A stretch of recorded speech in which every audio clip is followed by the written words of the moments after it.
पूरा system pressure डाल रहा है कि इसको खुदकुशी मान ली जाए। ऐसा लगता है कि हम दो पाकिस्तान में इस वक्त रह रहे हैं। नवाज शरीफ को क्लियरेंस देनी है फॉरन अमेंडमेंट। लोगों को अब फैसला करना पड़ेगा, जो नौजवानों को उठना पड़ेगा। अगर इस निजाम जो खोखला निजाम है इसको बदलना है तो सिस्टम को बदलना होगा। वो मीर रजा जो एक कामयाब बिजनेसमैन था। हमारा अलमिया ये है कि हम घर से निकलते हैं तो हमारी माँ दुआ कर रही थी कि हमारा बेटा आज घर आ जाए। क्या कातिलों की तहकीकात के लिए फैमिली से पूछा जाएगा तो इदारे क्या कर रहे हैं? सीईओ वाटर कॉर्पोरेशन अपने ही अपॉइंटमेंट के ऊपर साइन कर रहा है। ये कैसा मकसद कानून है? आप ये देखेंगे बाप खुद ढूंढ रहा है अपने बच्चे की लाश, जो आपका सूबे का वजीर दाखिला है। जब ये मामला हुआ वो कर क्या रहा था?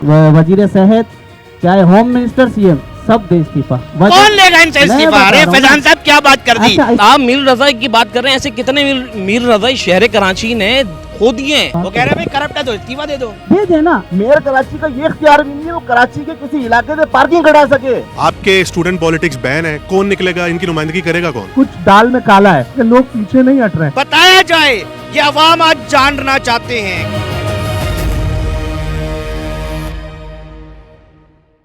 अस्सलाम वालेकुम नाज़रीन, आपका मेज़बान अली रज़ा एक बार फिर कचेरी लगा रहा है और इस बार की कचेरी के अंदर नौजवान मौजूद हैं।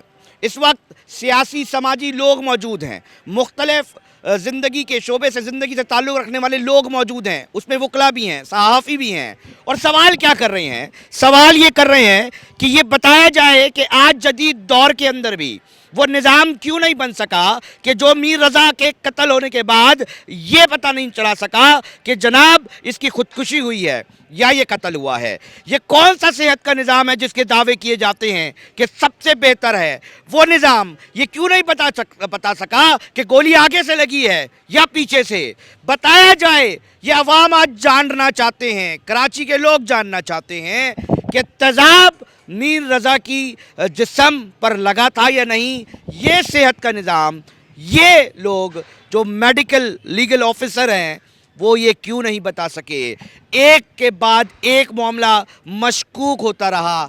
अवाम आज भी सवाल कर रहे हैं कि किसको छुपाया जा रहा है, कौन है वो ताकतवर मुल्जिम जिसको पकड़ना मुश्किल हो गया है, कौन है वो लोग जिनके ऊपर पर्दादारी। और क्या ये मीर रज़ा का वाक़या सिर्फ पहला वाक़या है या इससे कबल भी ऐसे वाक़यात हुए होंगे जिनको खुदकुशी करार दे दिया गया होगा? मेरे साथ आज मेरे मौजूद मेहमान मौजूद है, उसामा साहब है। मैं चाहूँगा कि यूथ की नुमाइंदगी करें। इनके मुताबिक कराची मुस्तकबिल में कैसा नज़र आ रहा है? मेरे जवान समीर साहब जमात इस्लामी से ताल्लुक़ रखते हैं, मैं इनसे भी जानने की कोशिश करूँगा कि जनाब बताइए कराची को किस तरह देख रहे हैं मुस्तकबिल में। मेरे साथ दानियाल साहब हैं। मैं आप तमाम लोग, फैजान साहब आपका शुक्रिया, आप आए, एडवोकेट फरहान साहब आपका शुक्रिया। मैं ज़रा आप माइक संभालें सर। एक तकलीफ दे मामला जो हमने देखा है, इतने दिन गुजर गए, मीर रज़ा की लाश आज तक ये नहीं पता चल रहा कि जनाब मुल्जिम कौन है। आज तक ये पता नहीं चल रहा कि जनाब ये जो पोस्टमार्टम रिपोर्ट करने वाले महान डॉक्टर हैं ये क्यों नहीं पता चला पा रहे।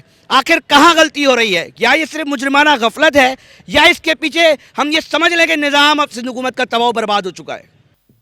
देखिए, ये तो ज़बान ज़द आम है और रोज़े रोशन की तरह आया है कि सिंध हुकूमत का जो सिस्टम है वो तो कोलैप्स हो चुका है। और पिछले 18 साल से जो ये कराची के और पूरे सिंध के मामलात हैं वो किसी एक महकमे को भी आप उठा लें, आप सिंध पुलिस की क्या बात करते हैं, आप कोई भी महकमा उठा लें, आप क्या सेहत का हो, चाहे तालीम हो, ज़राअत हो, कोई भी महकमा आप उठा लें वहाँ यही हाल है।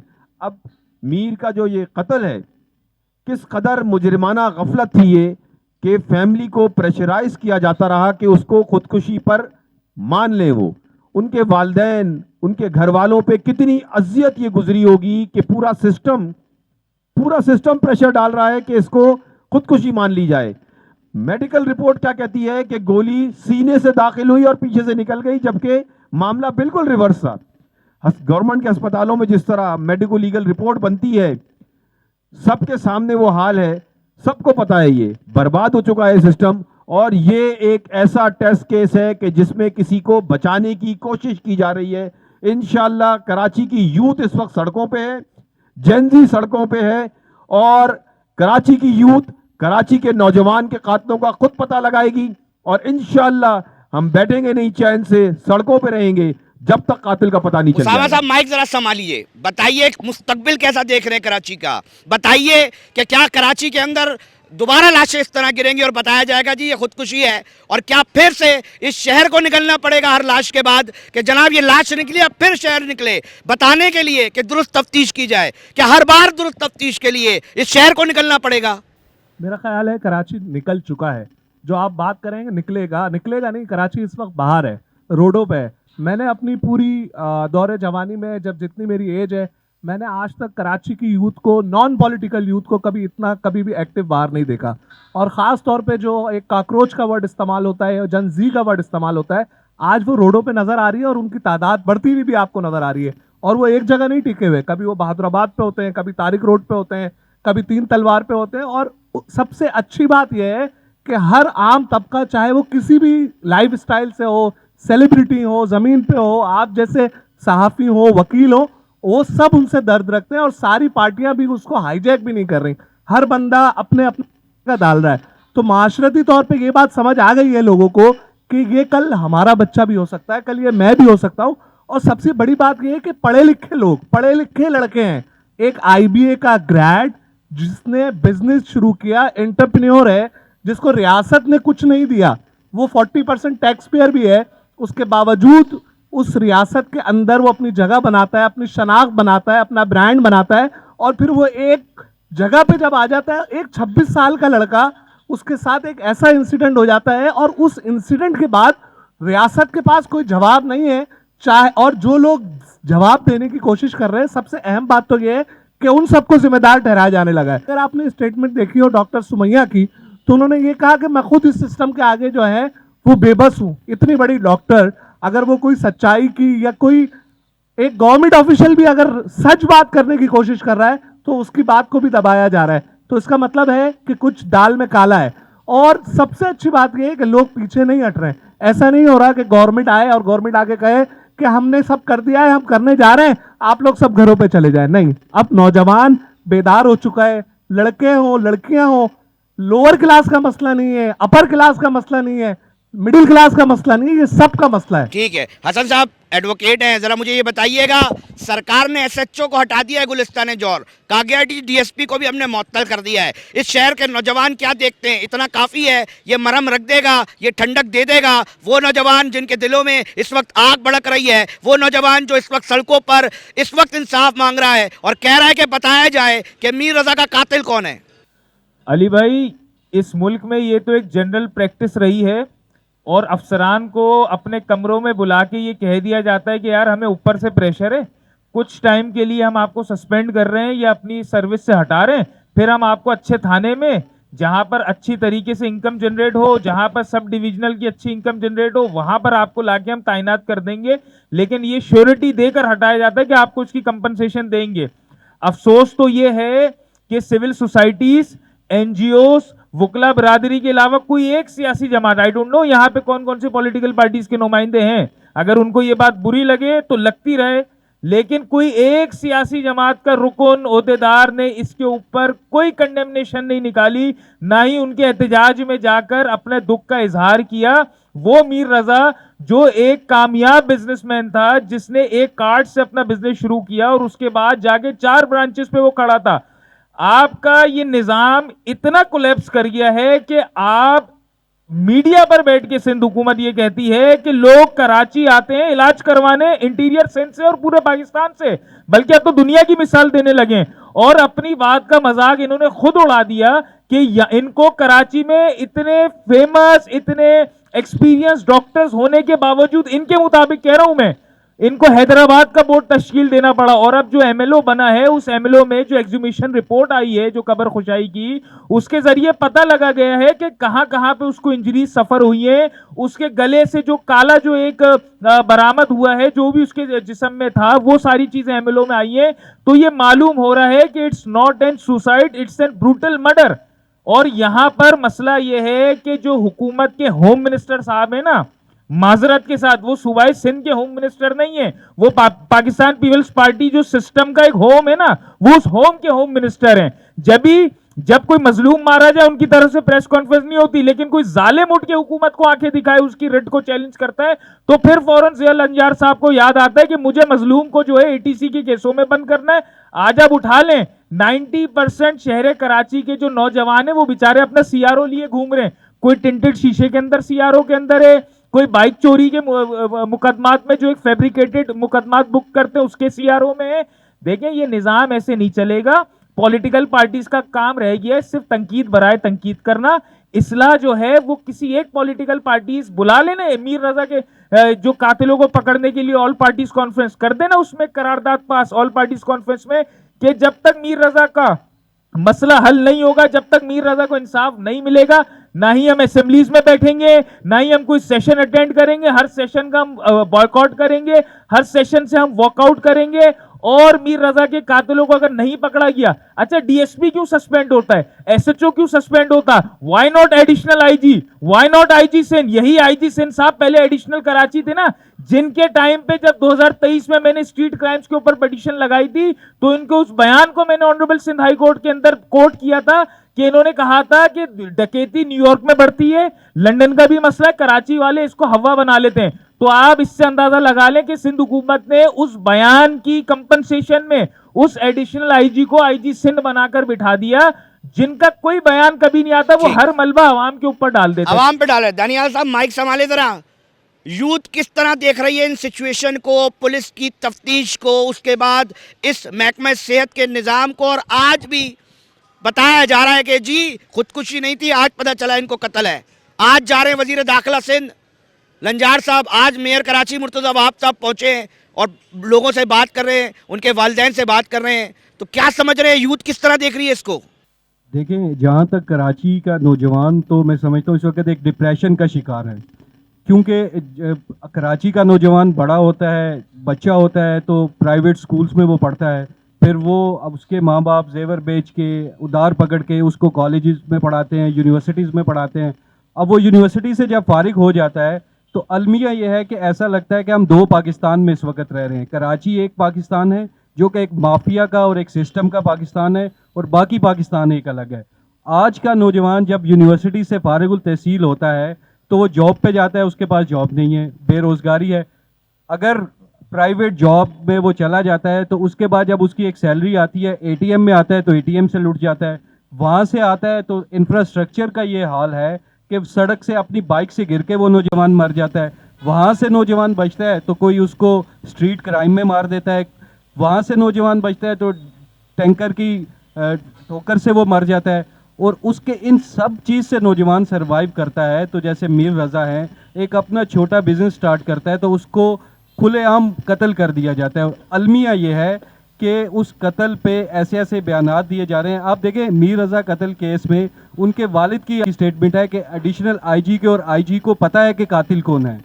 तो ये क्यों छुपाया जा रहा है? और जहाँ तक नौजवान की मतलब कुछ छुपाया जा रहा है। फैजान साहब, किसको छुपाया जा रहा है? कौन है कातिल? क्या समझते हैं? इसी निज़ाम के अंदर मौजूद है? कौन है? ताकतवर इतना है कि सरकार को बड़ी मुश्किल हो रही है पकड़ने में। क्या सोच रहे हैं? बैठ के आराम से बात नहीं, मैं खड़े होकर बात करूँगा। कराची का मसाइल है ना। अच्छा देखिए, पहले तो मैं सबसे पहले आपकी बात आपने कहा कि सेहत के हवाले से, ऐसा ही है। मैं सिर्फ आपसे सवाल करूंगा इसलिए कि आपकी जिम्मेदारी बनती है लोगों तक रसाई जो है ना मीडिया के तवज्जुह से, मीडिया को अपना किरदार अदा करना चाहिए, ठीक है। आपने कहा कि सेहत के हवाले से कितनी सारी प्रेस कॉन्फ्रेंसेस आपने देखी, कितने सारे नोटिफिकेशन देखे जिसके अंदर कहा गया था बार बार, चाहे डंपर हो, रोड एक्सीडेंट हो, गन शॉट हो, अगर सरकारी हॉस्पिटल में इलाज नहीं मिलेगा तो कहाँ करवाएंगे? प्राइवेट हॉस्पिटल में। कैसे करवाएं? यहाँ तो सरकारी हॉस्पिटल नहीं है, प्राइवेट हॉस्पिटल में अफोर्ड नहीं कर सकता, तो जाहिर सी बात है उसकी जो मिनिस्ट्री है वो जिम्मेदार है, और जिसने प्रेस कॉन्फ्रेंस की वो जिम्मेदार है। अब आ जाए आप बात, जैसे मैं सुन रहा हूँ कि पुलिस वाले के ऊपर बात कर रहे हैं हम, एसएचओ क्यों, डीएसपी क्यों? मैं आपको बताता हूँ मसला क्या है। 4 मोबाइलें जौहर थाने के अंदर 113 किलोमीटर है पूरा रकबा, जिसमें गली, रोड, ब्लॉक 10 ये सारा है। 4 मोबाइल जिसके अंदर पेट्रोल नहीं है, उसके पास सरकारी मोटरसाइकिल नहीं है, नफरी की शॉर्टेज है, एक्सेस नहीं है।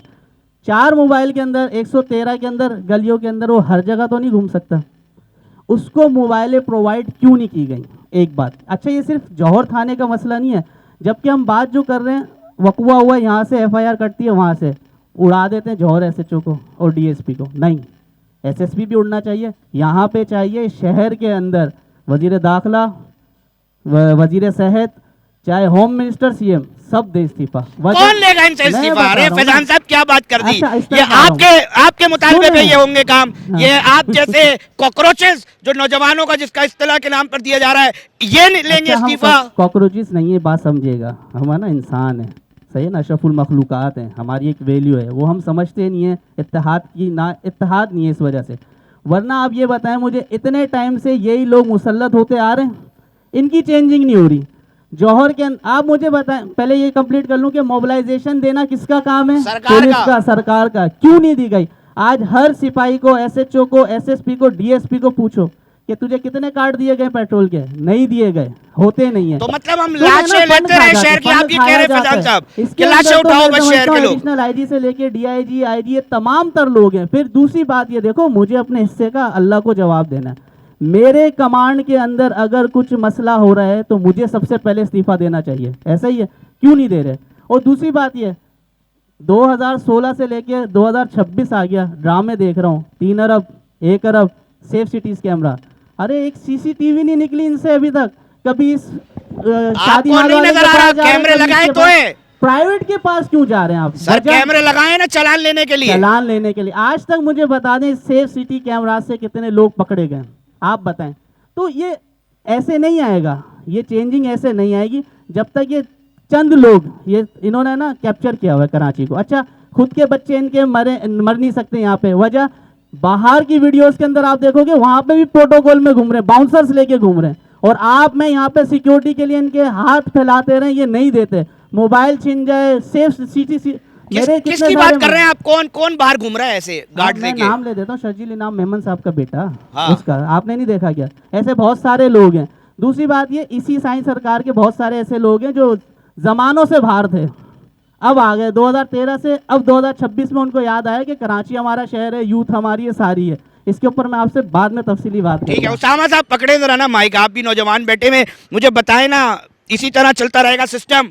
ये फैजान साहब कह रहे हैं इस्तीफा देना पड़ेगा, देने से बात बनेगी या लेना पड़ेगा? और क्या इस वक्त नौजवान इस पोजीशन पर है, उसके जज्बात इस कदर हैं कि वो इन तमाम लोगों से इस्तीफा सिर्फ डिमांड ही कर लें, लेना तो दूर की बात? मैं यहाँ से बात शुरू करना चाहूँगा। आपने बड़ी अच्छी बात की, देना पड़ेगा या लेना पड़ेगा। इमाम हुसैन ने फरमाया था, मर्रा मिनकुम सुल्तानन जायरा मुस्तहिल्लन लिहुरुमिल्लाह नाकिसन लिअहदिल्लाह मुखालिफन लिसुन्नति रसूलिल्लाह। अगर आप देखो आप पे वो हुक्मरान मुसल्लत हो जाएं जो आपके रस्म व रिवाज के खिलाफ हों, आपकी सुन्नत के खिलाफ हों, तो उनके खिलाफ डट के खड़े हो जाना, और जुल्म के खिलाफ डट के खड़ा होना इमाम हुसैन अलैहिस्सलाम की सुन्नत है। और हक अपना जो है कुछ छीन के लिया जाता है, कोई आपको हाथ में पकड़ा के नहीं देता।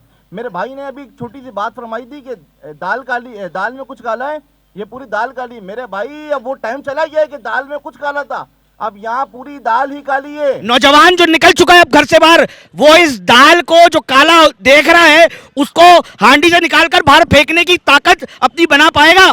बिल्कुल बना पाएगा। नौजवान को चाहिए अपने अंदर बेदारी और शऊर पैदा करे और अपने हक के लिए खड़ा हो। बिलखुसूस में कराची के नौजवानों से, चाहे वो कोई भी जबान बोलता हो, चाहे सिंधी हो, बलोच हो, महाजिर हो, पठान हो, कोई भी जबान बोलता हो, उसको चाहिए कि अपने शहर के लिए खड़ा हो जाए। क्योंकि ये एक मीर अली रजा की बात नहीं है, ऐसे कई मीर अली रजा जिनको डरा के धमका के चुप करा दिया गया होगा। ये तो एक मीर अली रजा है जो आपके सामने आया है। और इस मामले पे एसएचओ को जो मुअत्तल किया गया है या उसको डिमोट जो किया गया है, ये डीएस उसका तो काम ही नहीं है। एसएचओ को तो पता नहीं कितना प्रेशर आ रहा होगा कि तुमने ये करना है, ये नहीं करना। मसला तो ये है, जो आपका सूबे का वजीर दाखिला है, जब ये मामला हुआ वो कर क्या रहा था? वो आगे अपना पावर दिखाने के लिए वो आगे एसएचओ को मुअत्तल कर गया, वो डीएसपी को मुअत्तल कर गया। और भाई जिसका कातिल नामालूम है, उसका कातिल जो है वो आपकी हुकूमत है। हुकूमत को चाहिए जो वो कत्ल हुआ है उस पर बिल्कुल शफाफ और जो है ना बिल्कुल शफाफ इन्वेस्टिगेशन करे, ताकि पता चले कातिल कौन है, वो कौन सा कातिल है जिसको छुपाया जा रहा है।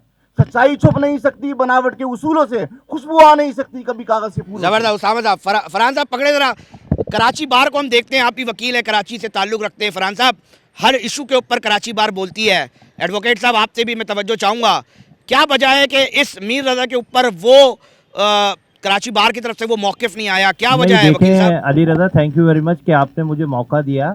देखें प्रॉब्लम पता है क्या है, प्रॉब्लम सबसे बड़ी बात ये है, कराची बार ने रेजोल्यूशन वहाँ पर डिसाइड किया मीर रजा के लिए। दूसरी बात ये, सबसे ज़्यादा किरदार इसमें वकीलों का नहीं है, सबसे बड़ा काम एजेंसी का है कि आप जब वो पड़ा हुआ एक बंदा ब्रूचल मर्डर दिख रहा है आपको, तो आपने उस पर 302 की FIR दर्ज ही नहीं की, आपने उसको 10 दिन खुला क्यों छोड़ा?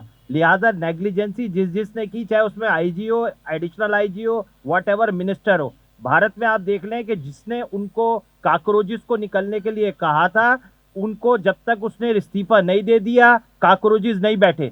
हमारी यूथ भी इंशाल्लाह खड़ी हो गई है और आपके पास, हमारी एजेंसियों के पास प्रीमियर ये मौका है, प्रीमियर मकसद जितनी भी एजेंसियां हैं वो इसमें GIT बनाए, क्योंकि ये कैसा मकसद कानून है। आप ये देखेंगे बाप खुद ढूंढ रहा है अपने बच्चे की लाश, खुद जा रहा है, खुद जाके सवालात कर रहा है, आधी इन्वेस्टिगेशन तो बाप हल करके दे रहा है, तो ये क्या कर रहे हैं? जो 36 इदारे इस अवाम के टैक्स से और चल रहे हैं वो दूसरा- नाकाम हो गए हैं, आप कहते बिल्कुल हैं? बिल्कुल नाकाम हो गए, और इसमें SHO को शामिल तफ्तीश किया जाए, और जितने भी उस वक्त जो मोबाइल में हजरात थे या जो भी उस वक्त मौके पे मौजूद थे, जिन्होंने बॉडी को उठाया, लिटाया या जो भी किया, जहाँ से लेकर आए या जिना भेजा है, उन सबको शामिल तफ्तीश करें, ताकि आपको पता चल सके कि आया इस मर्डर के पीछे कौन है और आपने इसको खुदकुशी का रंग क्यों दिया। और अब कत्ल का जब पर्चा कट गया है, इन्वेस्टिगेशन में, खबर कुचाई में ये बात साबित हो गई है, तो अब आप लोगों को क्या परेशानी है? अब आप सबको, जितने भी लोग इसमें इन्वॉल्व हैं, उनको शामिल तफ्तीश करें, शामिल तफ्तीश करें। क्या Thank you. देख रहे हो यार, तुम नौजवान बैठे हो, इन मुअज़्ज़िज़ लोगों की तुमने बात सुन ली है,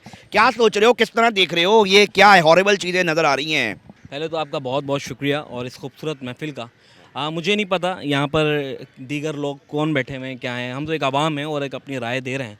सबसे बड़ी बात यह है कि आप ये बात कर रहे हैं कि जैनजी निकले, why what the reason, Gen Z क्यों निकले? आप अपने मुल्क के नौजवान को बागी कर रहे हैं। हाँ, ये काम रियासत का है, उनको अपने रियासत नहीं कर रही ना, यही तो मसला है। नौजवानों को इसलिए तो निकलना पड़ रहा है कि रियासत अपना काम नहीं कर रही, उनको नजर नहीं आ रहा रियासत के इदारे और फेक पोस्टमार्टम रिपोर्ट बना के देते हैं, वो कहते हैं खुदकुशी है जबकि कत्ल है। तो ऐसी नेग्लिजेंसी सामने आना, ऐसी मुजरिमाना गफलत सामने आना, तो आप नहीं समझते कि इदारे जो है कहीं ना कहीं नाकाम है?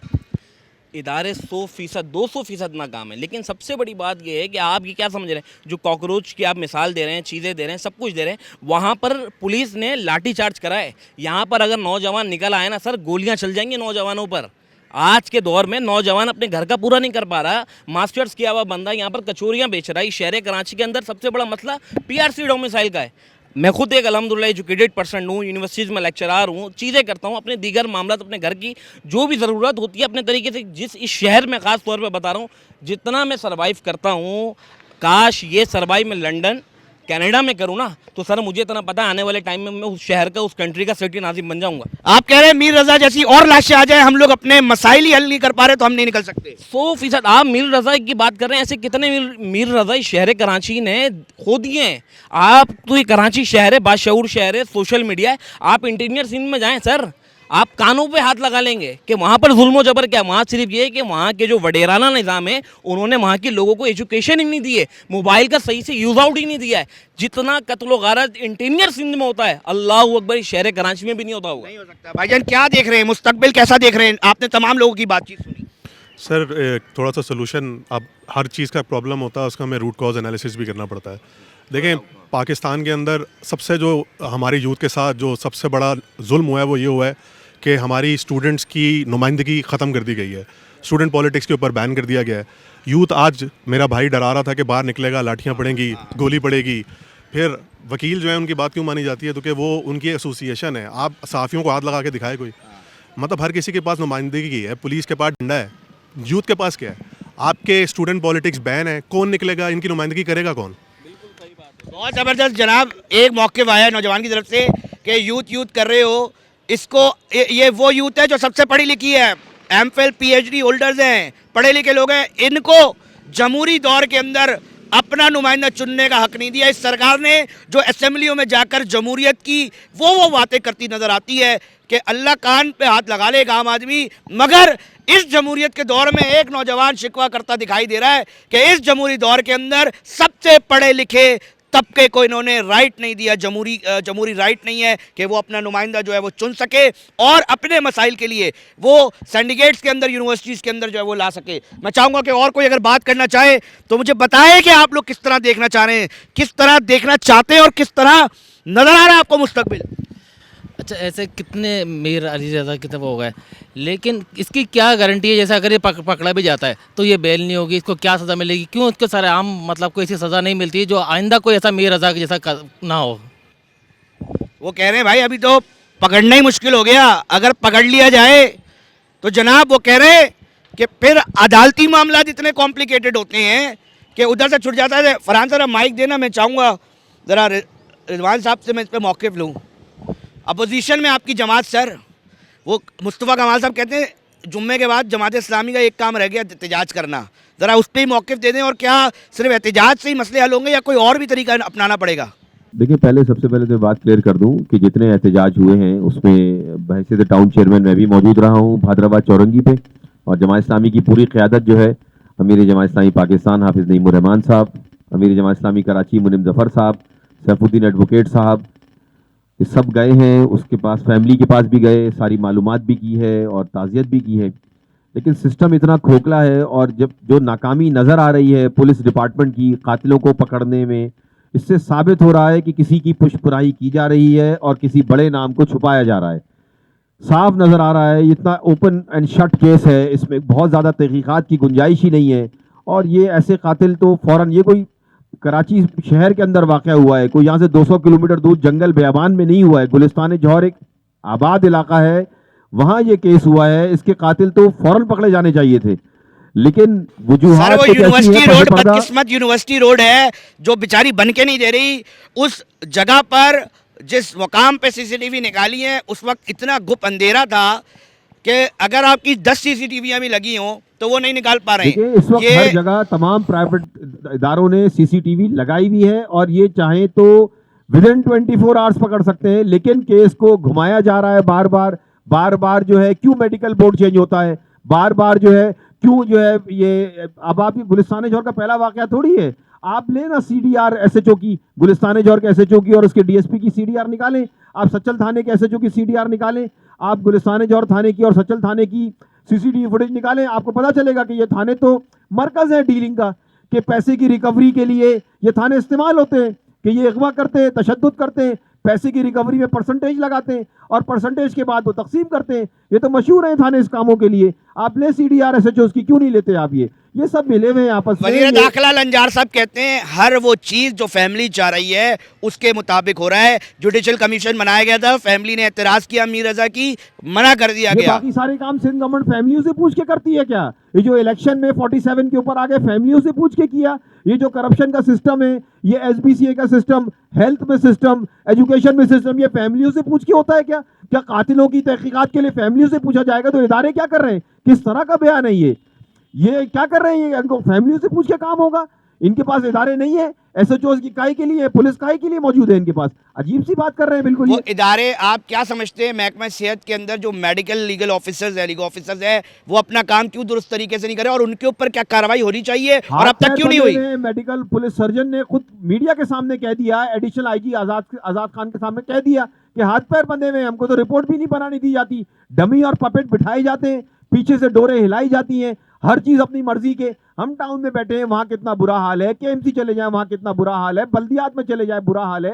एक करप्शन का सिस्टम नाफिज है, वो करप्शन का सिस्टम जब तक खत्म नहीं होगा, मेरी इदारों से दरख्वास्त है कि खुदारा आप कराची पे रहम करें। बहुत मर गए कराची के लड़के, गटरों में गिर के, नालों में डूब के, डंपरों के नीचे, टैंकरों के नीचे, करंट लगकर, बारिशों में डूबकर, अब मर मर के थक गए। अब हम खुदारा कराची पे रहम करें, इस सिस्टम से कराची को निजात दिलाएं। एक केस का फैसला हो भी जाएगा तो आप बताइए इस बात की क्या गारंटी है? पकड़े गए कातिल डॉक्टर आकाश के पैसे निकालते हुए हम मारे जाएं, पैसे जमा कराते हुए हम मारे जाएं, टैक्स हम दें, पूरा पाकिस्तान टैक्स से हम चलाएं, और नसीब में क्या? टूटी हुई सड़कें, खुले हुए मेनहोल, बहते हुए गटर, टूटी हुई बीआरटी, कोई हमारे लिए फैसिलिटीज ना हो। ये हम क्या कराची, क्या पूरे पाकिस्तान को पालने के लिए हम रह गए सिर्फ?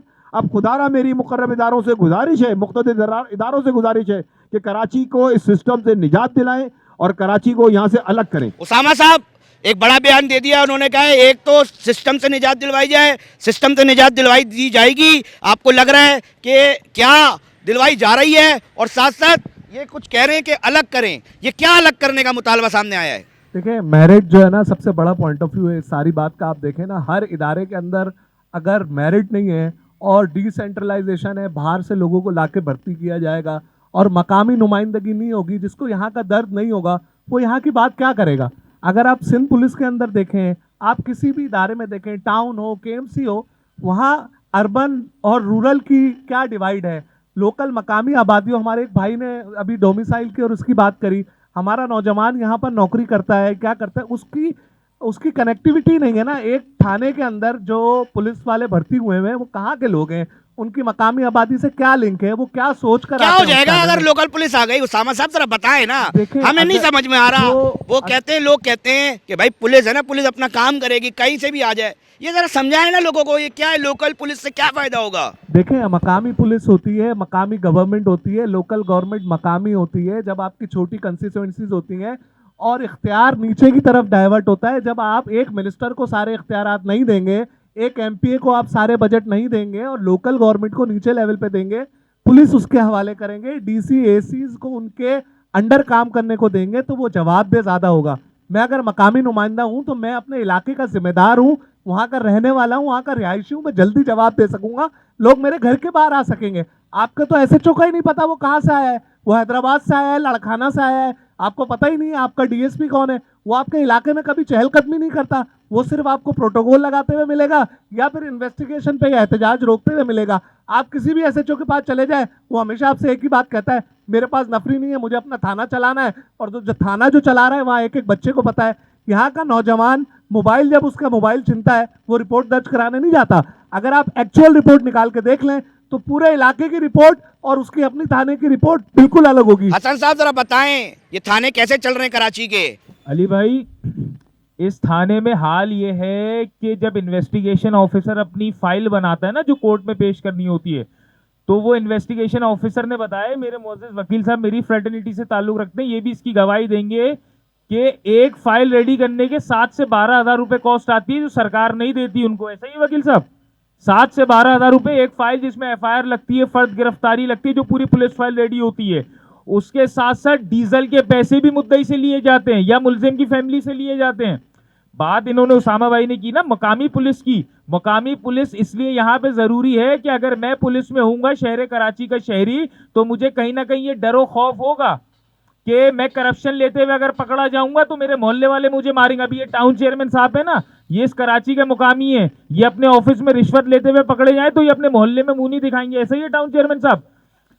और 90% आज, अच्छा चले, गैर मकामी पुलिस है, आप कहते हैं पुलिस तो पुलिस है, तो भाई पुलिस की एक इंटेलिजेंस होती है डीआईबी, जेडआईबी, उसमें 80% कराची के शहरियों को क्यों रखा हुआ है? क्योंकि आपको पता है कि कराची की हार्ट बीट, कराची की पल्स और कराची की डेमोग्राफी वो कराची के ही पुलिस वाले बेहतर जानते हैं, इसलिए आप उनको इंटेलिजेंस के अंदर रहकर रगड़ा देते हैं। अभी पिछले साल एक रिपोर्ट शाया हुई थी जो मैंने खुद देखकर आगे तक आला हुक्काम तक पहुंचाई थी कि 104 इंस्पेक्टर को वहां से यहां ट्रांसफर करके एसएचओ तैनात कर दिया गया। टाउन्स में क्या हो रहा है कि सुजावल में कोई शख्स भर्ती होता है 11 से 14 ग्रेड पे, 3 महीने बाद वो नया लेटर 17 ग्रेड का उठा के यहां लेकर आ जाता है। डिप्टी डीजी एमडीए उठा लें आप, मैं नाम नहीं लूंगा उनका, वो सुजावल की भर्ती थी, उसके बाद वो डीएमसी कोरंगी में 17 ग्रेड पे डिप्टी डायरेक्टर आए, डिप्टी डायरेक्टर के बाद वो आज 18 से 19 ग्रेड की पोस्ट अज्यूम करके बैठे हैं।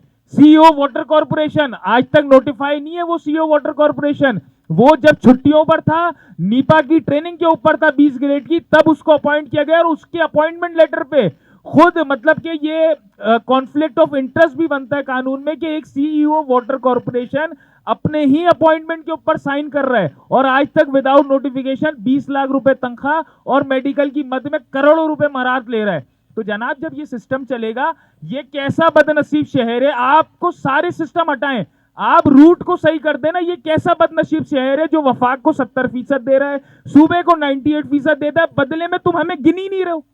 मरना दूर, जीना दूर, लुटना दूर, पिटना दूर, करंट लग के मरना दूर।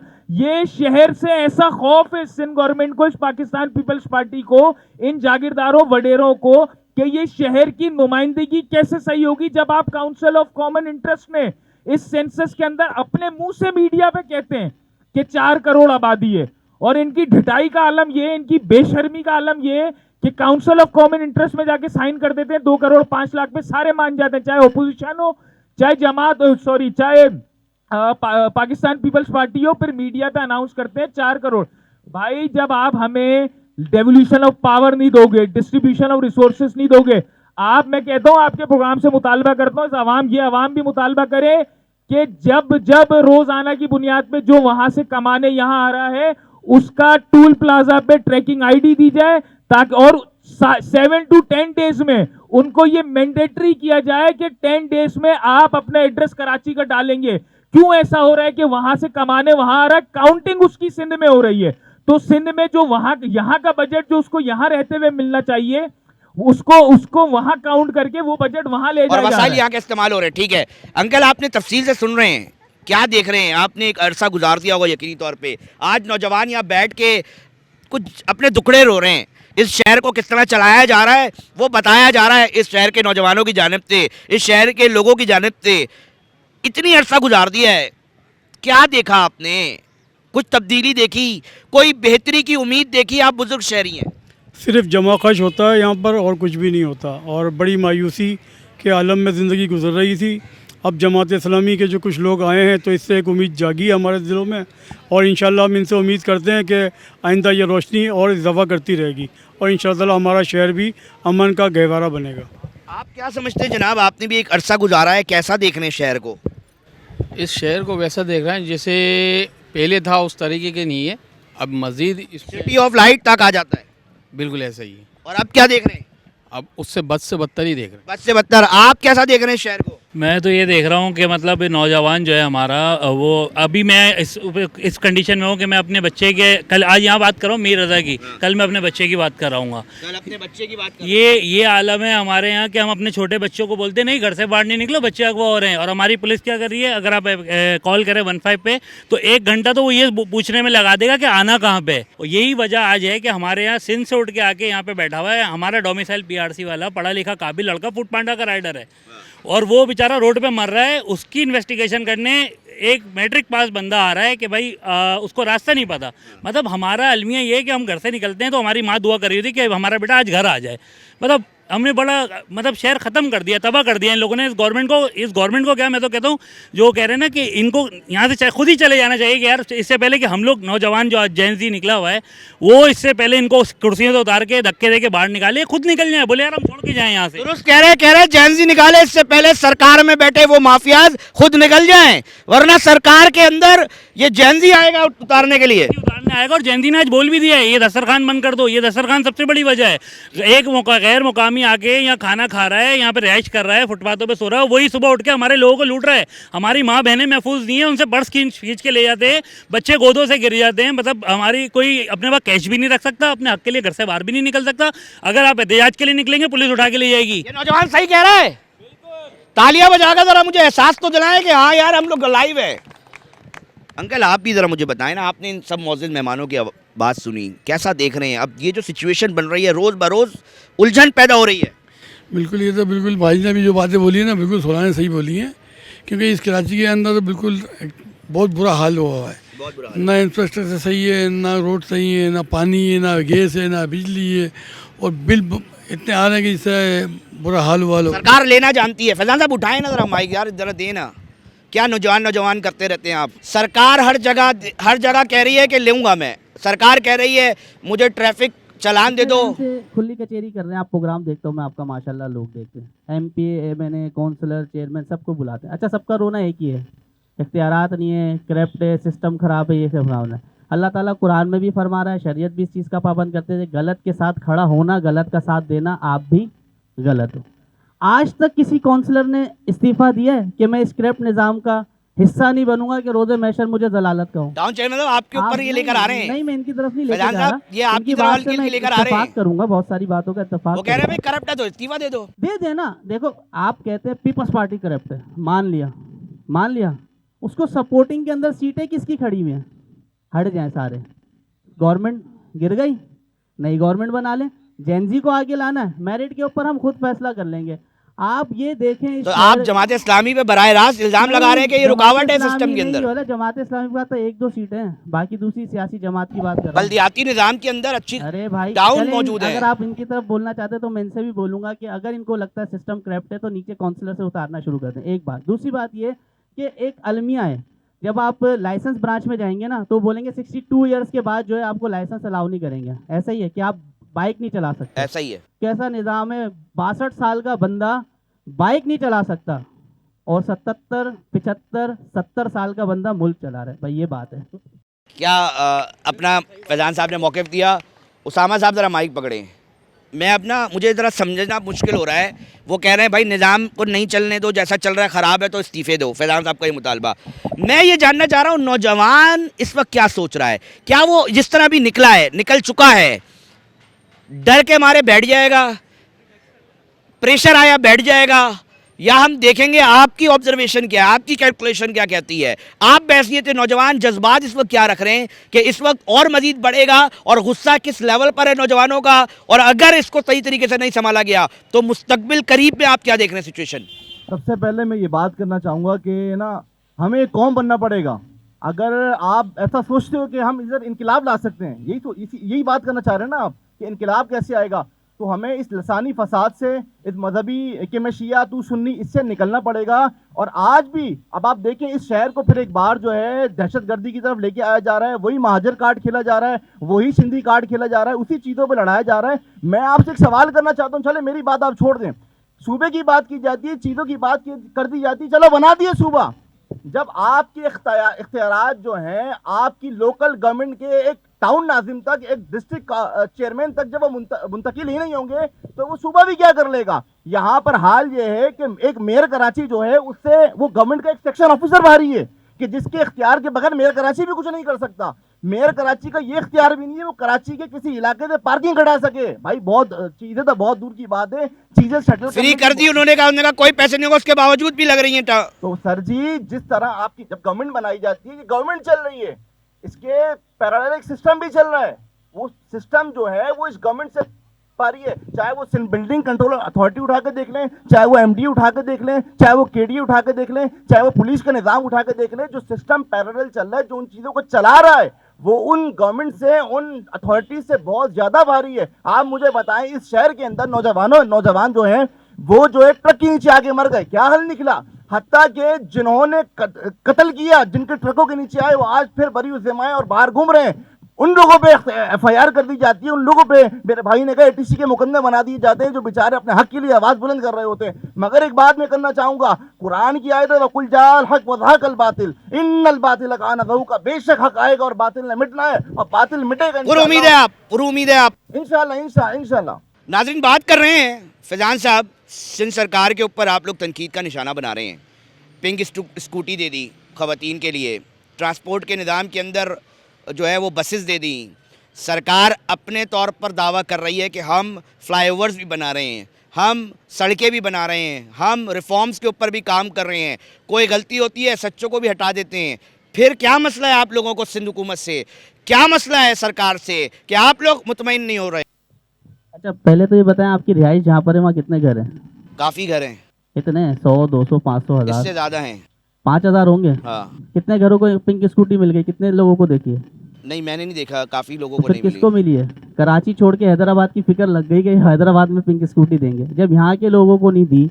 और दूसरी बात ये अगर दी भी है तो एहसान नहीं किया, हमारे पैसे थे ना। भाई ट्रांसपोर्ट के अंदर बसेस लेकर आ रहे हैं कराची के लोगों के लिए ना काम आ रही है वो। अभी बीच में आपने देखा एक है ना वो चल रही थी सोशल मीडिया के ऊपर के 20 बसों के ऊपर ये वो तनकीद की जा रही थी। यहाँ पे 5-6 बसें देके हमारी ज़ात पे एहसान कर दिया।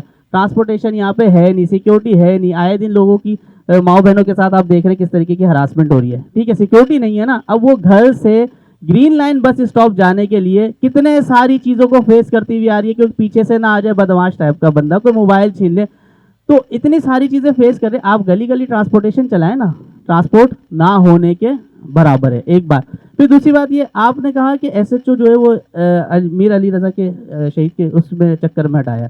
मेरे भाई इस जौहर के अंदर अगर किसी एसएसपी या डीआईजी के पर्सनल कैफ़े के ऊपर एसएचओ चला जाए ना तो भी वो डिसमिस हो जाता है, सस्पेंड तो दूर की बात डिसमिस कर दिया जाता है।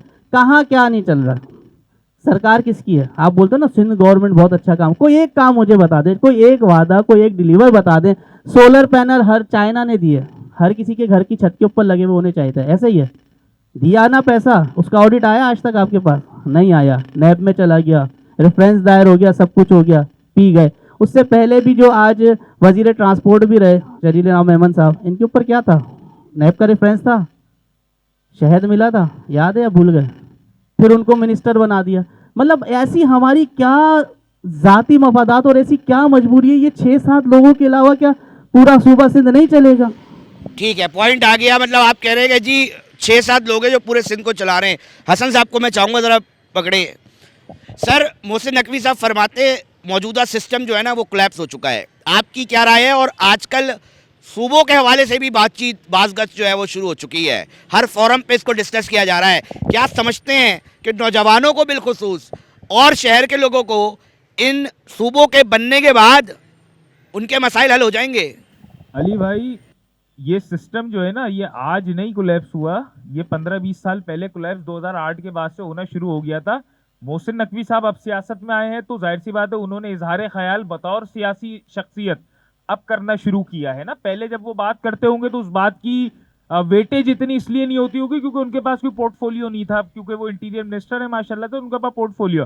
अच्छा, मेरे भाई ने बात की थी कि सूबे बनने से मामला हल हो जाएंगे, जो मौजूद हमारे मेहमान बैठे हैं इधर, और अगर आपको करना है तो लोकल गवर्नमेंट का निज़ाम अच्छा करें। मुझे बड़ा ये अफसोस होता है कि जब सूबे की कोई ऐसी बात होती है उसकी हम हिमायत करने के बजाय हम लोकल गवर्नमेंट के सिस्टम पे चले आते हैं। प्रोविंशियल ऑटोनोमस स्टेटस जो है ना वो भी कहीं ना कहीं पाकिस्तान और दुनिया के आइन में डेवल्यूशन ऑफ पावर का ही हिस्सा समझा जाता है। अगर सूबे बनने से मसले अली भाई हल नहीं होते ना तो रशिया में 85 सूबे नहीं होते, टर्की में 81 सूबे नहीं होते, अमेरिका की 50 स्टेट्स नहीं होती, इंडिया के अंदर 32 जो है वो प्रोविंसेस और 13 जो है यूनियन टेरिटरीज नहीं होती। इस मुल्क में 1973 में जब आबादी 7 करोड़ थी और 1951 में जब आबादी 3 करोड़ थी, जो वहां जब उस टाइम के यूनाइटेड नेशंस ने जब CH स्लेट जब उस टाइम पर आए थे उन्होंने फर्स्ट सेंसस करवाया था। उस सेंसस के बाद 7 करोड़ 1973 की आबादी, आज we are standing at the population of 25 CR। और अफसोस के साथ हमारे पास वही सूबे, अफगानिस्तान तबाह मुल्क है ना, आज अफगानिस्तान के पास 36 प्रोविंसेस है। तो मैं खुदारा आपके पॉलिटिकल ओपिनियंस होंगे, डिफरेंसेस होंगे, पॉलिटिकल आपकी एम्बिशंस होंगे और आपको बात करने की पार्टी लाइन होगी, बट एक लॉजिकल बात करें, प्रोविंस बनेंगे ऑटोमेटिक। वो जो 18, अच्छा अगर आपको प्रोविंस नहीं बनाने ना, मैं कहता हूं आप सारे हिमायत करें, 18 अमेंडमेंट को रोल बैक कर देना यार। मुशर्रफ टाइम पे 18 अमेंडमेंट नहीं थी, OZT टैक्स जो था, ऑक्ट्राइज जिला टैक्स, वो डायरेक्ट KMC के अकाउंट में क्रेडिट होता था। 300 अरब रुपए डायरेक्ट KMC को मिले थे। सेस का जो टैक्स है, जो ये रोड इस्तेमाल होते हैं डंपर्स और टैंकर्स के, उसका टैक्स डायरेक्ट KMC के अकाउंट में क्रेडिट होता था। आज अलमिया यह है कि इस शहर को कॉरपोरेशन का दर्जा दे दिया। जो शहर कभी सिटी डिस्ट्रिक्ट गवर्नमेंट का दर्जा रखती थी वो आज कॉरपोरेशन का दर्जा रख रही है। मेयर के पास कराची की टोटल 106 सड़कें हैं जिसका 30% KMC के पास है। तो मेयर तो किसी मुंह से इसलिए नहीं बोल सकता क्योंकि ट्रायल पीरियड पे तो वो एडमिनिस्ट्रेटर था ना बेचारा, अब वो कभी इधर मारा मारा घूमता है, कभी उधर मारा मारा घूमता है, उसके अलावा वो कुछ आप कह रहे वाहिद अल सूबा बनना है उसामा साहब? सूबे इसलिए बनना जरूरी है, देखें लसानियत की बात नहीं है, ये कोई पॉलिटिकल कार्ड नहीं है। आप इंटरनेशनल लॉ उठा लें, यूनाइटेड नेशंस का लॉ उठा लें, आईने पाकिस्तान के अंदर अगर सूबे का अगर सेक्शन मौजूद है, आर्टिकल मौजूद है, so why we are not heading towards the implementation of that article. अगर उसमें कोई एम्बिग्युइटी है, कोई एम्बार्गो है, तो आप लाएं तरमीम। नवाज शरीफ को क्लियरेंस देनी हो, फॉरन अमेंडमेंट। आपको आर्टिकल 62-63 के अंदर अमेंडमेंट याद है ना, 2018 के इलेक्शन से पहले उड़ा दिया था उसमें से बहुत सी चीजें। उसके बाद सुप्रीम कोर्ट ऑफ पाकिस्तान ने यह फैसला दिया था कि उसके साथ एक एफिडेविट मुख्तस कर दिया था, जो आज तक मेरे ख्याल में एफिडेविट कैंडिडेट्स भरते हैं। अपनी घर बचाने हो, दौलत बचानी हो, नैब से बचना हो, आप मतलब कि फिर आप ये बता दें कि सूबाई असेंबलियां जो हैं वो सूबे की सबसे बड़ी औताक है और जो नेशनल असेंबली और सेनेट है वो सरमायादारों की सबसे बड़ा सरमाया है। ये फिर अवाम की नुमाइंदा ऐवान नहीं है, फिर ये झूठ है, धोखा है, फरेब है जो आप अवाम को दे रहे हैं। बहुत खूब, बहुत अपना आपने इजारा ख्याल किया। उसामा साहब? देखिए बात यह है कि आप कंक्लूजन की तरफ जाना है मुझे। एक नहीं, आप 100 सूबे बनाएं। सूबे बनाने का या कोई पार्टी पॉलिसी नहीं है। अगर मकामी लोगों को उनकी उम्मीदें मिलती हैं, आप आगे बढ़ते हैं, सिस्टम आगे चलता है, बिल्कुल बनाएं। मगर हम अपनी एग्जाम्पल पाकिस्तान की एग्जाम्पल ना अफगानिस्तान से सेट कर सकते हैं, ना यूएस से सेट कर सकते हैं, ना हमारे यहाँ वो जमहूरियत है, ना हमारे यहाँ वो इस तरह से डेमोक्रेसी चली है, ना हमारे यहाँ इस तरह से जायदादें ख़त्म हुई थी, ना हमारे यहाँ नेहरू ने या किसी ने आके ज़मीन का एक्ट ख़त्म किया था। हमारे यहाँ पॉलिटिकल डायनामिक्स बहुत डिफरेंट है। हमारे यहाँ महाजिरों ने हिजरत करके, उनके यहाँ जो महाजिर गए वहाँ पे महाजिरों का और सिंधियों के और माइंडसेट का इशू नहीं था। अगर मकामी हुकूमतें मजबूत थी तो मुशर्रफ के टाइम पे भी तो चीज़ें सही हो गई थी ना। जब चाहे वो आमिर था, चाहे वो जनरल था, मगर उसने जब बल्दियात इम्पैक्ट करवाया तो ये वही CDG थी जिसने डिलीवर किया कराची के अंदर, और कराची को एक तारीख मिली, और जिसको बाद में नेमतुल्लाह खान साहब के अजीब बाद इत्तेफाक है मुस्तफा उसामा कमाल साहब, जमहूरियत के दावेदार आप हैं और आमरीत के देखिए जो काम दौर की आप जिसने- तारीफ कर रहे हैं। जिसने जो काम अच्छा किया है, जितने भी जमहूरी लोग आए उन्होंने इस तरह से कभी भी एम्पावर नहीं किया लोकल गवर्नमेंट को, ये फैक्ट है। मगर जिन लोगों ने इस्तेमाल किया, अगर मुशर्रफ ने काम अच्छा किया तो बिल्कुल किया, और उसको आगे लोगों ने जमहूरियत adopt और किया। अवाम के मफाद में नहीं जा रहा, आप ये कहना चाह रहे हैं मुझे? मैं ये कह रहा हूँ कि आप हमारे तो बराह रास्त बोल रहे हैं कि आमिर आए और आमिर ठीक करे। हमारे सियासी जो बसीरत है, हमारे जो सियासी लोग हैं, वो खुद मौका देते हैं कि वो चाहे हाइब्रिड निजाम अपने ऊपर मुसल्लत करें, चाहे आमिर का निजाम अपने ऊपर मुसल्लत रिजवान करें। साहब कंक्लूजन बिल्कुल शॉर्ट बिल्कुल जुनैद साहब मुझे शॉर्ट बताएं, बिल्कुल कंक्लूजन की तरफ जाना है मुझे कि मुस्तकबिल क्या देख रहे हैं? देखें, बात यह है कि मुस्तकबिल तो बहुत भयानक नज़र आता है। जिस मुल्क में इंसाफ बिकता हो, अदालतें बिकती हों, थाने बिकते हों, सिंध हुकूमत का कोई एक डिपार्टमेंट बता दें, आप SBCA हो, आप KMC हो, DMC हो, कोई एक इदारा बता दें जो सही काम कर रहा हो, बिल्कुल मुकम्मल तौर पर बिल्कुल फेल है।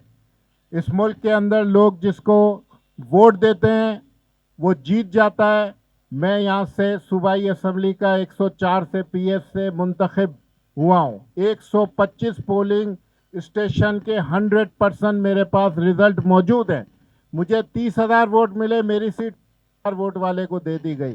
जहाँ इतनी नाइंसाफ़ी हो, जहाँ जुल्म का निज़ाम हो, जहाँ हमारे बच्चों को रोज़ाना डंपर रोनते हों और कत्ल करते हों और एक भी डंपर वाले को गिरफ्तार ना किया जाता हो, जहाँ पर किसी को इंसाफ नहीं मिलता, जहाँ पर हमारे बच्चों को तालीम नहीं मिलती, जहाँ हमें गैस नहीं मिलता, जहाँ हमें बिजली नहीं मिलती, जहाँ हमें सेहत नहीं मिलती, जहाँ हमारी जान माल इज़्ज़त आबरू का तहफ़्फ़ुज़ नहीं है, तो वहाँ पर बस अब एक ही उम्मीद है कि लोगों को अब फैसला करना पड़ेगा, जो नौजवानों को उठना पड़ेगा, नौजवानों को एक होना पड़ेगा। और हमें उम्मीद इस मुल्क की यूथ से है, इस मुल्क के यूनिवर्सिटी और स्कूल और कॉलेज के बच्चों से है। और जिस तरह बांग्लादेश के अंदर तब्दीली आई और उसको रात को रात भागना पड़ा हसीना वाजिद को, जिस तरह आप देखें कि दूसरी जगहों पर भी ये आपको मोदी पहली बार उसको शिकस्त हुई, कॉकरोच ने जो शिकस्त दी, तो इंशाअल्लाह अल्लाह के यहाँ पे देर है अंधेर नहीं है, हमारा भी नौजवान उठेगा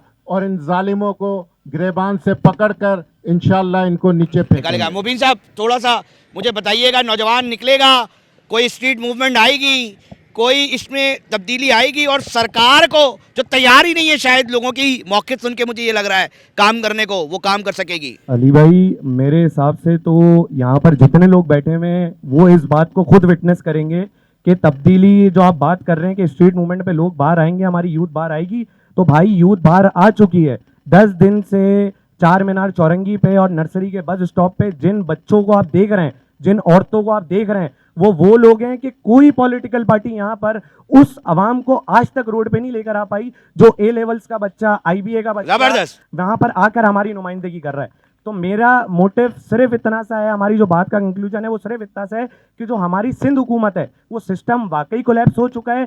कि यहाँ इनका जो मोटिव है ना सिंध हुकूमत का, वो साफ दिखाई देता है कि पूरे सिंध को, सिर्फ कराची को नहीं, कश्मीर तक पूरे सिंध के लोगों को, यूथ को बाशऊर नहीं बेशऊर रखना है, ताकि वो अपने ढक्कन में बिरयानियों में उलझे रहे, ना कि अपने हकूक को मांगे। लेकिन हमारा जो मोटिव है कि स्ट्रीट मूवमेंट के थ्रू हम अपनी यूथ को रोड पे लेकर आएंगे एक प्लेटफॉर्म के नीचे, जिसका मकसद सिर्फ ये होगा कि अगर किसी कॉलेज के बच्चे को कोई पुलिस वाला या कोई और इदारे वाला पकड़ के उसको हिरासत करके उससे पैसे मांगता है, तो उसको पता हो कि मेरे पीछे 500 स्टूडेंट और खड़े और थाने में घुस के उस एसएचओ का, उस पुलिस वाले का एहतसाब हम खुद करेंगे। मुबीन साहब ये करने जा रहे हैं, करेंगे क्या है ये? हमने इसका आगाज कर दिया है। पहला आगाज हमने 4 मीनार चौरंगी के ऊपर किया, बहुत हाँ। अच्छा रिस्पांस है। दूसरा हमने जौहर में किया और आपके तवज्जुह से, इस शो के तवज्जुह से हम ऐलान कर रहे हैं कि इस इतवार को हम इंशाल्लाह ताला 3 तलवार के ऊपर एक बहुत मुनज्जम और बहुत पीसफुल प्रोटेस्ट एक स्ट्रीट मूवमेंट के नाम से लेके आना चाह रहे हैं। और जो लोग आप उसमें देखेंगे वो किसी पॉलिटिकल पार्टी के नहीं है, ना आपने उन लोगों को आज तक इस सड़कों पे देखा होगा। आप ये कह रहे हैं कि अब कोई नौजवान अगर मसले में दिखाई देगा तो स्ट्रीट मूवमेंट वो उसके पीछे आएगी, उसको सपोर्ट करेगी, उसके कॉज को। स्ट्रीट मूवमेंट में कोई पॉलिटिकल पार्टी के लोग नहीं है, मेरे जैसे और मेरे दोस्तों के जैसे लोग हैं, लेकिन उनको पता होगा अगर हमारा कोई भी हमारे साथ नहीं हो, लेकिन किसी लड़के के साथ या किसी बच्चे के साथ कोई ज्यादती होती है तो बिल्कुल हम उसके साथ और उसकी फैमिली के साथ शाना बशाना खड़े। जबरदस्त। दानियाल साहब, मैं बिल्कुल चाहूंगा कि कंक्लूजन की तरफ चले जाएं। हम सारी गुफ्तगू सुन ली है, आप भी एक नौजवान हैं, मुझे जरा बता देना भाई। 2 बातें हैं। एक तो पहली बात जो स्ट्रीट मूवमेंट की बातें, काकरोच की बात और इंडिया की बात की जा रही है कि वहाँ की यूथ निकली।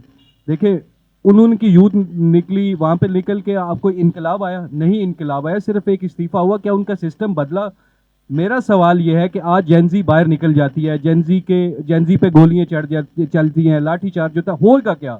सिस्टम नहीं बदलेगा। अगर इस निज़ाम जो खोखला निज़ाम है इसको बदलना है तो सिस्टम को बदलना होगा, और सिस्टम को इस तरह से बदलना होगा कि हम नौजवानों को इस सिस्टम का हिस्सा बनना होगा। देखिए हम पाकिस्तान में रहते हैं, यहाँ के पॉलिटिकल डायनेमिक सर कौन बनाएगा? स्टूडेंट यूनियन पे बैन है, आपको वडेरा आपको अपनी जगह छोड़ने को तैयार नहीं, सरमायादार आपको कुर्सी छोड़ने को तैयार नहीं, आपके निजाम के अंदर जब तक आप करोड़ों रुपए लगाए नहीं, पार्टी टिकट नहीं देता, आजाद उम्मीदवारों को कोई वोट नहीं डालता, इस निजाम के अंदर आप लोग अपनी एडजस्टमेंट करेंगे कैसे? सोशल मीडिया की ताकत सबसे बड़ी ताकत है। आज मैं आज़ाद उम्मीदवार के तौर पे अपना नैरेटिव रखूं अवाम के आगे, मैं बताऊं मैं लोगों के मसले कैसे। देखिए मसला स्ट्रीट मूवमेंट्स का या निकलने का, जेनजी का, इससे होगा क्या? एक छोटे इशू पे एक बात होगी, रिजॉल्व होगी। जैसे इंडिया पे एक मिनिस्टर ने रिजाइन दिया, क्या मोदी की हुकूमत खत्म होगी? ठीक है, पॉइंट आ गया। उसामा जाफरी साहब कंक्लूड करते हैं भाई, सारे मौके सुन लिए आपने, हमने सारे मौके भी सुन लिए। निजाम बदलेगा, बदलता दिख रहा है। बदलेगा तो तब ना, जो आपने अभी मेरे भाई ने बात की कि 8 के बाद जो है सिस्टम खराब होना शुरू हो गया था। हाँ। तो वही लसानी नाम पे करने वाली सियासतें दूसरी पार्टियों कंधे लगा रही थी 2013 तक। आपने नहीं देखा कौन कौन सी पार्टी जो है मिनिस्ट्री एंजॉय कर रही थी? बात देखें, चीजों को समझना पड़ेगा।